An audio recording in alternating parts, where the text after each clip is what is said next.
Londhe sir, दायंजे madam, त्याचबरोबर नर्सिंगचे कार्यक्रम अधिकारी.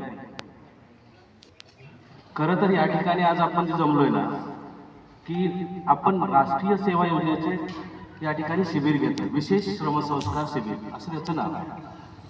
आता विशेष संस्कार शिबिर याचा अर्थ असा आहे की आपण इतरांपेक्षा वेगळा आहोत हे थोडं दिसलं पाहिजे. कारण NSSचं राष्ट्रीय सेवा योजनेचं ब्रीदवाक्य आहे, नॉट मी बट यू. तर आपण इतरांसाठी करायचं आहे. पूर्वी आपण ऐकलंय, स्वतःसाठी जगलास तर मेलास आणि इतरांसाठी जगलास तर जगलास. अशा प्रकारे या ठिकाणी आपल्याला काम करायचं, लोकांसाठी करायचं आहे. कारण आपल्या सर्वांना माहित आहे, मला वाटतं लास्ट इयरला पण मी तुम्हाला सांगितलं होतं की आपला जन्मच मुळात दुसऱ्यासाठी झाला. प्रत्येक काम हे आपण दुसऱ्यासाठी करतो, आपल्या स्वतःसाठी काहीच करत नाही.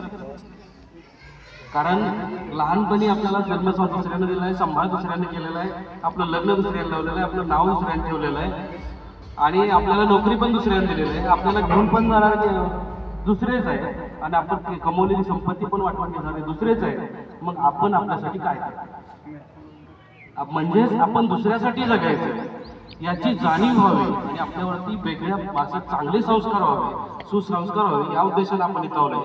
अशी आपल्याकडून सर्वांकडून अपेक्षा आहे की जेणेकरून आपल्याला जेवढे चांगलं करता येईल तेवढं करा. या निमित्तानं मी थोडंसं सांगितलं तुम्हाला, तर आजच्या कार्यक्रमाचा सांगता समारोप करतोय मी या ठिकाणी की आजच्या कार्यक्रमाचे अध्यक्ष डॉक्टर शिंदे सर, सरपंच भाकरे साहेब, त्यानंतर सदस्य सावंत सर, त्याचबरोबर आतार सर, कार्यक्रमाधिकारी, माझा सर्व स्टाफ आणि तुम्ही विद्यार्थी, या सर्वांचंच या कार्यक्रमाच्या निमित्तानं उपस्थित राहिला आणि कार्यक्रमाचा आनंद घेतला, आपण यातून जाणून घेतलं, याबद्दल मी सर्वांचं आभार मानतो आणि हा छोटासा कार्यक्रम संपला असं या ठिकाणी जाहीर करतो.